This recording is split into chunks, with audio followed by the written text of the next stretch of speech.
Hello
mga ka-video, okay, heto muli tayo sa ating panibagong video. Ngayong araw na to is magbubuo tayo ng subscoop na D15. Okay, isang piraso lang yung ating bubuuin. So kagaya nga ng inyong nakikita nating subscoop, ito yung ating ipapakita sa araw na to. Kung ano yung mga sukat nito at yung mga part nito is abangan nyo na lang po hanggang dulo para malaman nyo yung ating mga sukat dito sa ating mga tabas para sa ating subscoop. At kung ilang piraso ang nagamit natin ditong kahoy dito sa isang box na to. Kaya umpisa na natin.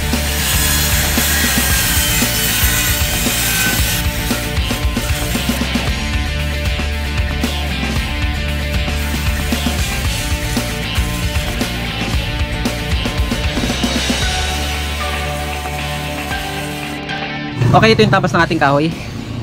Sa taas at baba, ang sukat po niya is 17 3/4 and 2 feet. 2 pieces. At ito naman yung ating likod sa ating speaker. 17 3/4 and 27 inch yung taas. 1 piece. And then ang ating gilid, side ng ating speaker na 2 pieces. 2 feet ang haba. And then ang taas ng ating ang taas niya is 27 inches. 2 pieces para sa isang box. And then ang ating lagayan ng speaker. Okay. Ito yung kanyang sukat. 17 3/4 and then 16 1/2 inch. And then ito naman yung butas natin sa ating speaker. Mula dito sa butas sa gitna. Mula gitna and then dito sa ating bubutasin. Ang sukat po niya is 17 1/2 cm. Okay, para mabutas natin to.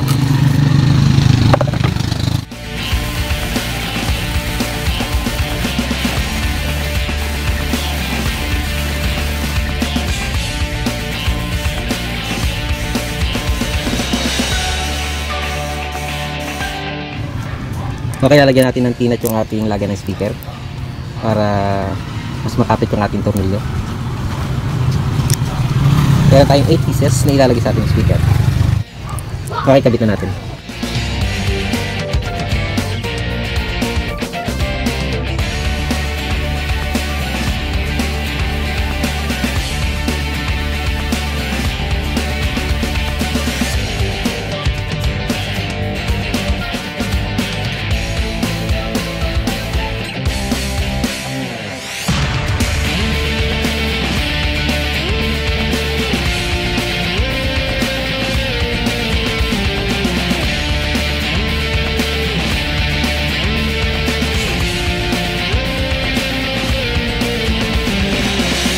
At nalagyan na natin ng tinat.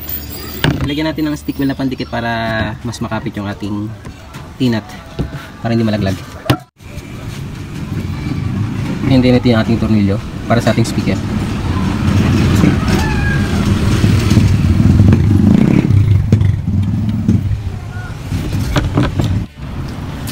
Okay, bago natin buuin yung ating box na subscoop, pakita ko muna sa inyo ating ginawang pattern para mas madali nyo masundan. Ito yung ating lagay ng speaker, 16 1/2 inch, and then sa pinakaibabaw niya 6 and 1/4 inch. Ito po yung tabas natin. And then para dito, 6.2 inch. And then ang haba naman ito, 10.5 inch. 4 inch. And then dito naman 7.5 inch. At tanggap natin dito is 3 inches. At dito naman sa baba is 4.5 inch. So yan yung ating pattern sa ating loob ng ating box.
Okay, ito na yung laman ng ating subscoop.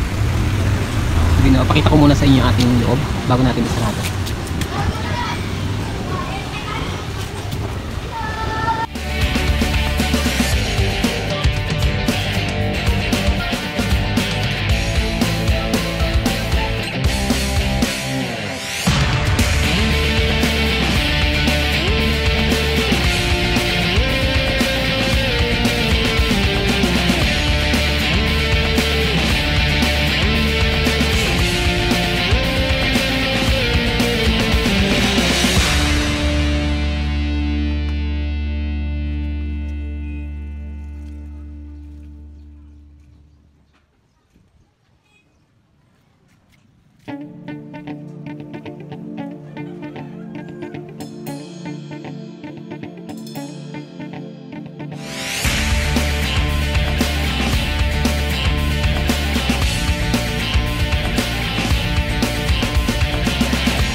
Okay, ngayon is mag-mix na tayo ng ating pang textured sa ating speaker box. And then, isa sa ating mga kailangan is buhangin.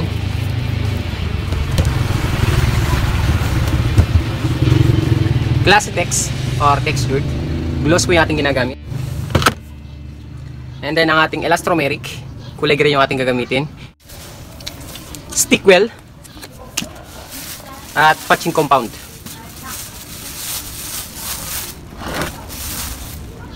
So, ito po yung ating minimix sa ating textured.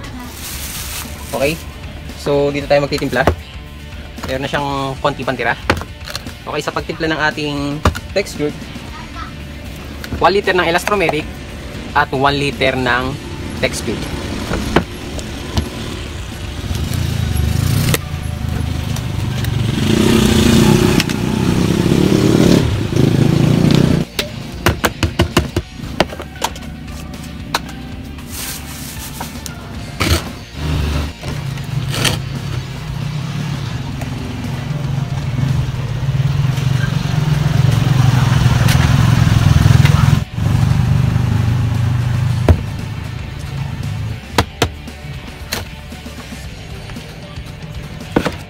Kung kagano karami ang ating ilalagay sa ating patching compound is depende po sa gusto nyong lapot at ganun din sa ating buhangin.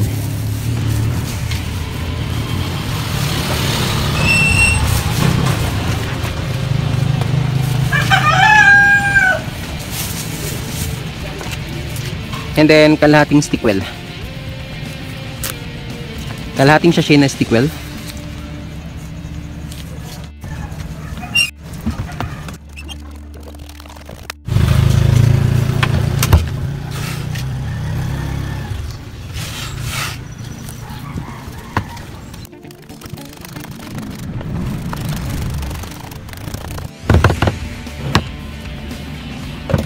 Okay, pwede natin i-apply sa ating speaker box.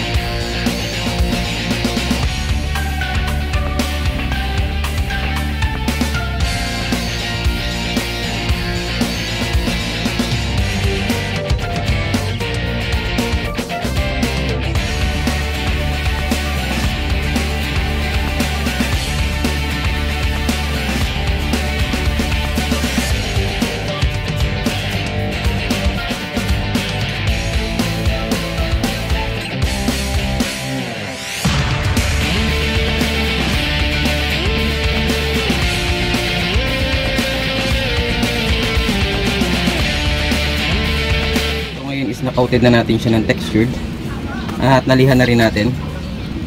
Okay, para medyo kuminis ng konti kahit magaspang. Okay,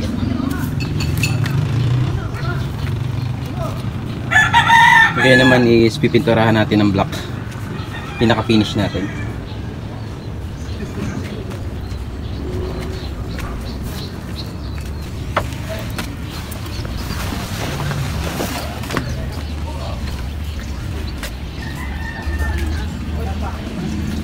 Pinturahan natin ng kulay black, enamel at gloss.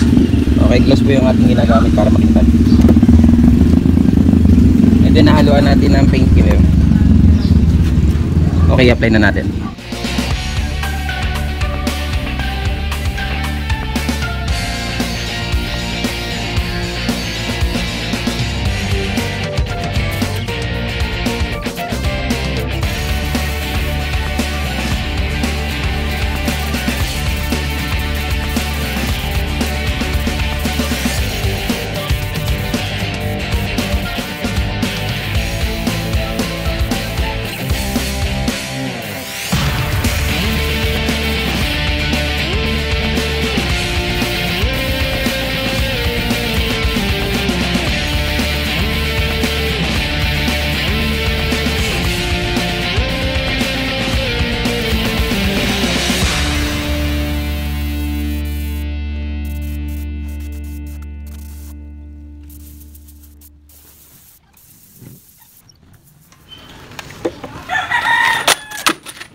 Okay, dahil tuyo na yung ating speaker box na pininturahan, kapitan natin yung ating mga accessories.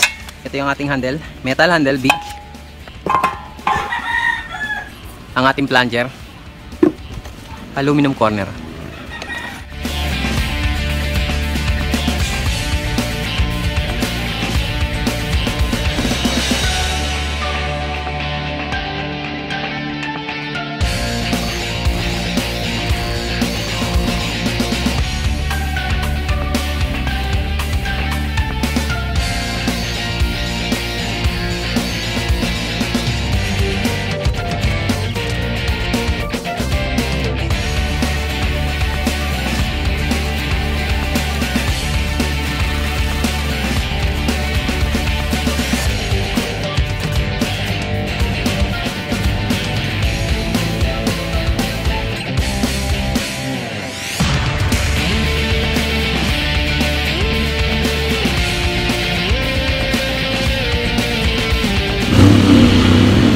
Ang ating speaker.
At yun na nga mga kabidyo, okay, nakita nyo kung paano natin binuo itong ating subscoop na to.